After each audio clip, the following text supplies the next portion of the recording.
What's up, guys? How you doing? I'm Paul. I'm Michael. In today's... Michael, I just realized normally I kiss Morgan on the cheek. So We're live, aren't we? turn towards me. How about the forehead? Are we live? Yeah, we're live. Oh, dude, we're absolutely live. Yeah. Okay, that's what I thought. I thought we were live, but then you did our introduction after we'd already talked for like yeah, that's just kind of how it minutes. works. I'm not going to kiss you on the cheek, Michael. Okay. But I am going We're getting to some say... good. We're getting some good feedback, aren't we? Oh, they're here. They're tuned in. They're locked in. You guys, today's video, bringing Michael back on the channel, we were like, what kind of video can we do? And it was pretty clear. Mm-hmm. A Christian guy's video. Yeah, that's been our niche. You say niche, I say niche. But both are correct. Correct. That's it. That's what we do. We have really had some good videos in regards to what Christian guys look for. So today we're going there. We're getting real and raw. We're peeling back the layers of the onion. The veneer is gone. No veneer. No facade. No facades. We're getting to the crux of the matter. And we hope that this video really falls on some willing hearers. We hope this is helpful. So, Michael, I don't think we delay any longer, except to say we have a Christian Guys playlist, and I know there's at least 5 videos of you on there. And let me just say because this is important for me to share. Man.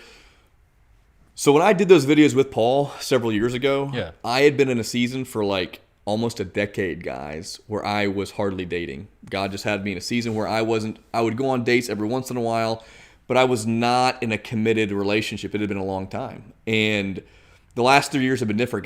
That's a totally different story, but God's took me out of that singleness lifestyle, and I've been dating. And recently, for actually the past 6 months, I've been dating a gal who I love. Quality gal. I love. And her name is, coincidentally, Morgan. So it's funny that we both have gals named Morgan. Who would have guessed it? Yeah, so seriously, quality gal. Wanted to make sure I mentioned that before I start, because it's going to be the same perspective, but it'll be a little bit different. Well, and I'm sad for the ladies in the live chat. I just, as soon as they hear that, we're going to have some spirits that really fall. Oh. But guys, the advice you're about to receive will help you for your own man, similar to Michael, in similar quality and Christian stature. All right, let's do this. Michael, I'll start things off, and then I want to hear you just piggyback, okay? Okay. I don't think you've heard any of mine on my list, and It's kind of a surprise. So we're dropping, and we could have similar stuff, right? We could have some similar things. That'll be really interesting to see. Yeah. But what Christian guys really look for in a wife, my first one, Michael, is a woman who leaves a small carbon footprint. She eats very little meat. Yeah, exactly, man. Bill Gates style, dude. Yeah, I just think that's super important. Her role model's Bill Gates, right?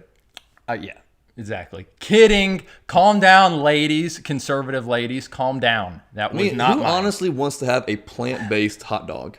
That's a terrible idea. But if I've heard those are actually decent, but I would not want to eat one. My aunt tricked me into eating a tofu dog once. And are they decent? Were they decent? when you're tricked into eating it, it actually isn't horrible. But I've when heard you know what you're eating, it's not good. No synthetic hot dogs. I take that back, you guys. I was kidding on that one. My first one is a woman who is not consumed with self. And I'll be honest, Michael, that's tough. In today's day and age, culture is pushing self. The commercials you watch, literally, I saw one not too long ago that ended by saying, worship yourself. They go up through college. It's tough to peel away from that mindset and not be consumed with self. But, when I'm looking for a wife, when I was looking for a wife, and by the way, just the way that things worked out for me, Michael knows this, I ended up going out on a lot of dates. And so I was able to kind of tailor, what am I deeply looking for? And were you known as Mr. Lexington for a while? Just kidding. I went out on a lot of dates, but honestly though, does this woman have an interest in other people, in family, in friends, in serving, a servant's heart, or is she just wrapped up in herself, talking about herself? Mm-hmm. You get that, Michael? Would you agree with that? I think that, that makes total sense. And I think that selflessness draws selflessness. And we're human beings, so we're naturally in our flesh selfish. And I think the only thing that can curb that is the Holy Spirit, who gives us a spirit of self-control, not to give in. And I think that, as you were saying, culture is so inundated people and women with, hey, you need to look like this. You need to behave like this. You need to do this, this, and that. And oftentimes we live, and Jesus said, there's the prince of the power of the air that literally influences minds, influences culture. And so I think it's important to be like vigilant to resist that temptation. Resist it. Get around people from your church. Get around older Christian ladies, and this goes for guys too. But talking specifically to the ladies, and find a way to kind of remove yourself from that way of thinking. Michael, I can tell you're going to want to go into some mini sermons, and I know you've got it inside of you, man. It boils up, but we got a lot to get to. So next one. Okay. Let's go. No, so the one that I have, one of the ones I have is women know your value. Ladies, I should say, ladies know your value. And, and I can be long-winded, so I'm going to try to condense this. Thank you. So super important, ladies, to know your value. Know who you are. The bottom line is, here's the truth. Regardless of how you feel, regardless of your emotional disposition, you were fearfully and wonderfully created, every single one of you. Your identity is a daughter of God. You were made in his image, okay? So that means you don't settle for anything other than someone who's going to pursue you in that manner. So if you know your value, you're not going to agree, you're not going to compromise with something less than God's best for you. And I think that's important to understand. So that's the foundation there. Michael, I see, and we've talked about this on the channel, a lot of young ladies that start slipping into relationships where it's true, the guy they're with, he's not leading them to Christ. He's not really a quality man up to their standards, but I think part of it is an identity issue, and it causes them to kind of a self-worth and identity. Yeah.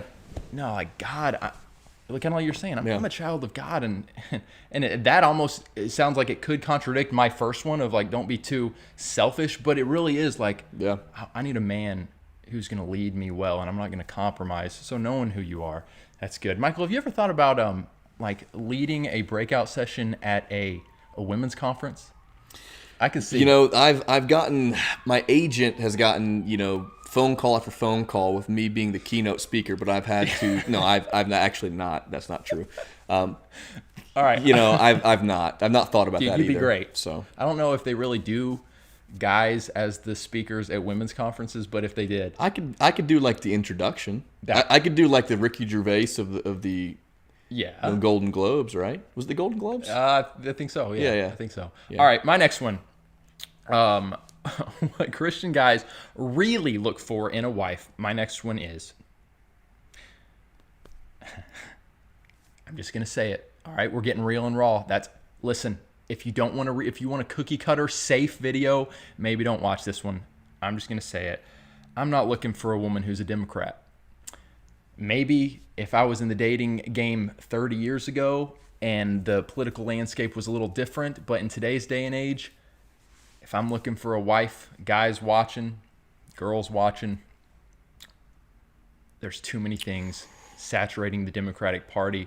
And that's the interesting thing is there's plenty out there of women and men that say, I'm a Christian, I love God. And then you see them super into these, the Democratic positions. For me personally, I'm out. I'm out. Mm-hmm.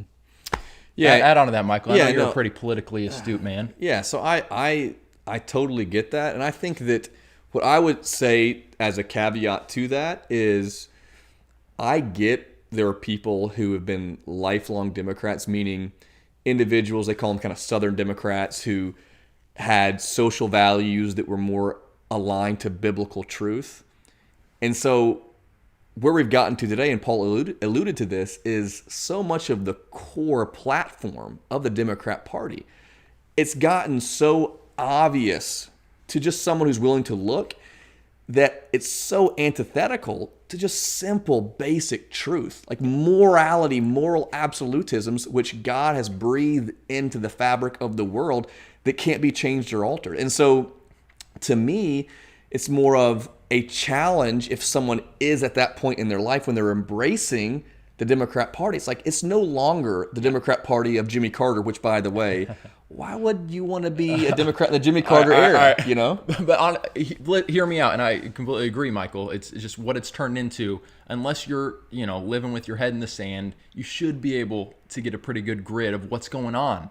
But notice I didn't say I need a woman who is a radical conservative.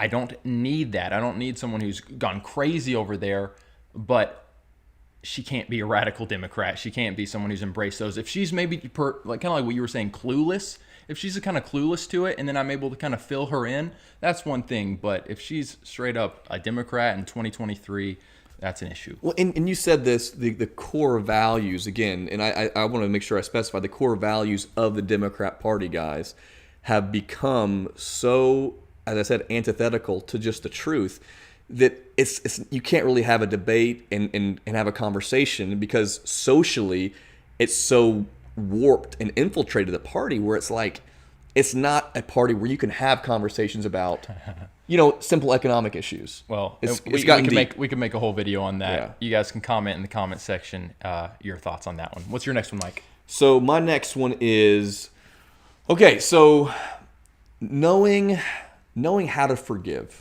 And it says in Scripture that Jesus says, he who, and you can put he or she, I think this is applicable, he who is forgiven little forgives little, he who is forgiven much forgives much. Mm-hmm.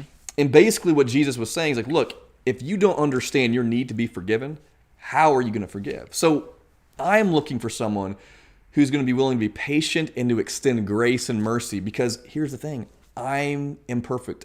I struggle. We all do. Paul's imperfect. We struggle. We have our own vices that we deal with. We're working our faith out with fear and trembling. So someone who's willing to extend that mercy and that grace. And as I said earlier, selflessness is attracted to selflessness. Grace and mercy is attracted to grace and mercy. And so if someone is willing to give grace and mercy and understand the shortcomings, and I can tell you right now, I'll say really quickly, Morgan is learning in our relationship, and she would say this, learning how to extend that, because I'm someone who needs that. And she is, and I have openly will say, guys, I need that. And I'm so grateful that I have someone in my life who's willing to extend that to me. So that's good, Mike. You're giving like these heavy hitters, man. And I know we talked beforehand and we said that we were going to at least have one each that's maybe like a little more of a... Mm-hmm. It's coming. A lighthearted... Yeah, sure. Coming. Mike, real quick, am I going to get a lot of heat on the Democrat one, do you think? I think the reason why I wanted to maybe take a little more time to expound on it, because Sure. I think that is important for people to understand why you said that, because that's a more important thing to expound on. Here, for instance, those coming in that maybe don't watch much of our channel and they hear that and they just have such a hard time with that. I could say two things primarily. That the Democratic Party is hook, line, and sinker embraced. I would say the abortion issue and what do I call it? Just the gender revolution. The gender revolution. Thank you. Sexual revolution. I mean, it's not just something that like, 50% of the Democrats have embraced. Like it is. That's their platform. And here's the thing, and because I think this is important, because of all the things mentioned, that may be the most important to like expound upon, because guys, these things are not just outliers where like certain people, like, I think this is important to say, Paul. It's not just the abortion issue. In the abortion issue altogether, we're both, unabashedly pro-life. But we're talking about the Democrat Party platform. There was a governor in Virginia named Ralph Northam, and this was like has become.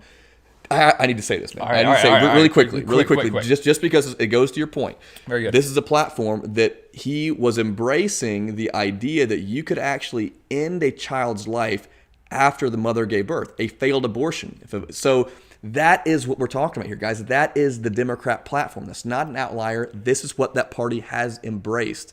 Stuff you see in the Old Testament with like pagan civilizations. So kind of piggybacking off that one, Michael, this will be a nice segue into my next one. Okay. My next one I have is I'm looking for a woman who has an openness. An openness rather than a close-fisted stubbornness. And when I say openness, I'm just looking at, I remember when I would go on dates and it's kind of like you can sense that. when a woman is open, an openness towards God, towards her husband, towards change or correction. And even if I were to say, go on a date and she's just like, oh yeah, I'm a liberal, I'm a Democrat. Let's start talking about that. Let's start bringing up the issues we're bringing up. And if she's like, you can pretty quickly tell what her heart posture is like. But to me, just an openness is a huge deal. And when you say an openness, could you specify like what kind of heart posture, what kind of openness you're looking for specifically? It's a humility to hear another perspective, to be challenged. Yeah. I think some people just really don't like the idea of being challenged. This goes perfectly into mine, actually. Swing it my way, my man. Perfectly segue. So my next one is, we're looking for someone, I am, but I think Paul would agree with this. Sure. Who gently challenges. Oh. And so that goes in with what you're saying. It's like, and also can gently challenge, but also can receive a gentle challenge. Mm-hmm. Because here's the thing, like. That's good. I like gentle challenges. Because we all, as iron sharpens iron, so one person sharpens another. So it's important. Look, I know I'm going to need to be challenged. I don't want someone who's going to be too afraid or too tentative to call me out on things. And I know, look, I'm an imperfect person. I know I have vices. I know I have things that I need to help with, assistance with. Just like the Holy Spirit helps us in our weakness, He convicts. I want someone who's willing to call me out in a gentle way, in a very gentle and gracious way. Just like I want someone to be able to receive a challenge from me. Yeah, and real quick, kind of along the lines of what Michael's saying, ladies, when you're looking for a guy, please find a man who has an openness to receive a gentle challenge. Exactly. A gentle. If there's always defensiveness, if there's continual defensiveness, never an acknowledgement, if there's never asking for forgiveness, if you're with someone and they never ask for forgiveness, that to me is a key. Like how repentant, how open to asking for forgiveness, because everyone messes up. Everyone does, and they will. Big. All right, Fall Michael. on your face. Love that. Very good little segue piggyback on the openness. It was perfect, man. Like we did not plan that, by the way. It just was synergy. Well, of course, it's organic. It's gonna happen. That happens when Michael and I get together. Michael, here's my next one. Before I get to one that's a little more edgy. I skipped I actually skipped one, but it's fine. Okay, that's good. That's all right. Come back. My next one is a woman of the word and prayer. And you know, Michael, I was actually hanging out with a friend, a fellow YouTuber, actually, a guy. And he, I was over at his house, and he showed me his prayer closet, and he was like, "This is where I spend time with the Lord. I spend normally this amount of time." I was like asking him questions about it, and I was thinking to myself, and I told Morgan afterwards, I said, "Someone who can show me their prayer closet, I have a pretty good feeling about them. Mm-hmm. I don't need to know too much about all the details of their life. I have a pretty good feeling that is a quality person. Someone who can show me their prayer closet and say, I spend a good amount of time in there." Yeah. So for a woman too, if I'm pretty quickly able to see or realize she's a woman of prayer, she's a woman of spending time in the Word, I'm able to relax a little bit. That's, I think. You feel me? Being in prayer and having a willingness to, you have not because you ask not. And there's power in prayer. And I can say that praying changes things. It does. And it's like being that persistent widow in Scripture, right? You're going day in and day out, going before God, praying and believing before you actually physically see. And that to me kind of goes with Paul, a person of faith, a woman of faith. Is that yours? No, it's not. Okay, but that just it keeps me thinking, like, if someone's a person of prayer, they're a person of faith. And they believe. They got to have that foundation. Mm-hmm. That's so important. Foundation in a relationship. Absolutely. Yeah, a woman who I would tell you my prayer closet, but... Well, you don't need to have a prayer closet. Well, no, it's not an actual closet. It's a location, right? Your car? No, my bathtub. Are you serious? Yeah. All right. It's a very comfortable place. Yeah. Have somewhere, even if it's different places. And let me just say one thing, because this is an important thing to say, Paul. I just want to... You don't have to be super religious about where you pray. Exactly. You don't have to be on the floor with be cold. Candles. It's like you're doing the Benedictine monasticism where you're mortifying the flesh. Just find a place where you're comfortable, and hey, sometimes I'll get the hot water on and sit in my bathtub and I'll pray. Praying in the bathtub. That's something. Yeah. That is something. Yeah. Very good. Very good. All right. So the next one this is a little more laid back, but also I think Paul would agree with this, is holistic fitness. Holistic fitness. How dare you, dude? What? Hold on. So you want a woman that cares about fitness? I appreciate, I can say I appreciate one of the things about Morgan that's I just so appreciate is she enjoys her fitness. I'm kidding. I'm right there with she you, bro. enjoys her fitness. Hate it or love it, ladies. Hate it or love it. That's something that's important to guys in particular who also care about that. Yeah, and I think it's one of those things where it's like, again, like things that one person values, they're going to kind of want that value in that other person. They're going to want that person to value it because you may have some people who don't care about that as much. Paul and I both appreciate fitness. Yeah. And one of the things I love about it, like not only clearly it helps enhance, the physical person, but it also like it breeds and produces discipline and it demonstrates discipline. Like I can say when I work out, it just helps me maintain a discipline in my life that I think affects other parts. So, and Paul even said this in Scripture, man. He said that there is some value in physical training. Godly training is more valuable, but there is value in physical training. And that's why we said godly training before this. Yeah. And now we move into physical training. Michael, I'm so right there with you. And something that's going through my mind as well, kind of you're talking about the discipline aspect of exercise, is like mental. It helps the whole body. It helps the brain. It's not just, oh, she's got muscles. Like you are doing something that literally benefits your life significantly, I would say. Mm-hmm. Yeah, absolutely. So good. Actually, Michael, I saw like this, I think it was a TikTok video of someone just like going up to different people at the gym. And the person asked like 4 guys, is it important that does the woman that you pursue have to be in shape or value exercise? And I think like the 4 guys said yes, and then the person went and asked a woman and she said it wasn't that big of a deal. So that is interesting, but yeah, typically a guy that cares about that is going to look for a woman. Could this be something like you ask the audience, just to like girls who are interested in fitness? Ask them. So girls who are interested in fitness, is that something you want your potential husband to be interested in? And I also say, if you're not interested in fitness and there's a guy who really is into fitness, quality guy, meets a lot of the criteria you're looking for, would you be willing to engage and kind of search that out because he desires that? So kind of both questions. I'm curious to hear the responses. Yeah, good question. I think maybe in general, perhaps, I don't know. It'll be interesting to see the results of that. I think perhaps the guys are a little bit more concerned with that than the girls, but I would guess that it goes both ways to a large degree. All right, Michael, I'm going to piggyback off you and say that when maybe this one is I'm not even going to say that this is. I think this does kind of. A lot of guys are in this camp. When it comes to appearance, there is quite the spectrum. There's quite the spectrum for guys, quite the spectrum for girls when it comes to looks, when it comes to beauty. But just as a general rule, even the Christian guys, and we've made videos about this and we've gotten some heat from it, but I'm just being real with where I stand, what I believe. Christian guys do look for a woman who takes care of herself, who takes care of her appearance. That's just the reality of it. And I also put who dresses well but values modesty. Mm-hmm. So that one is kind of like my way to rope that back in.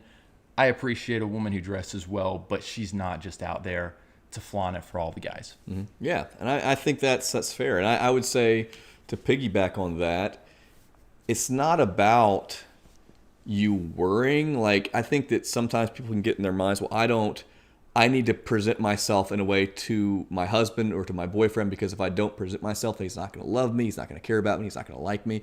It's more about just having the posture of like, look, here's a preference they have. This is a preference. And it goes vice versa. It goes, you're going to have preferences too. And that the guy should be willing, like, look, here's a preference they have. I need to be willing to meet that preference. And obviously there's outlandish preferences, and that goes, you have to be willing to die to those. But a preference like Paul mentioned is like, look, I desire someone who takes care of themselves, who presents themselves in a way that is desirable.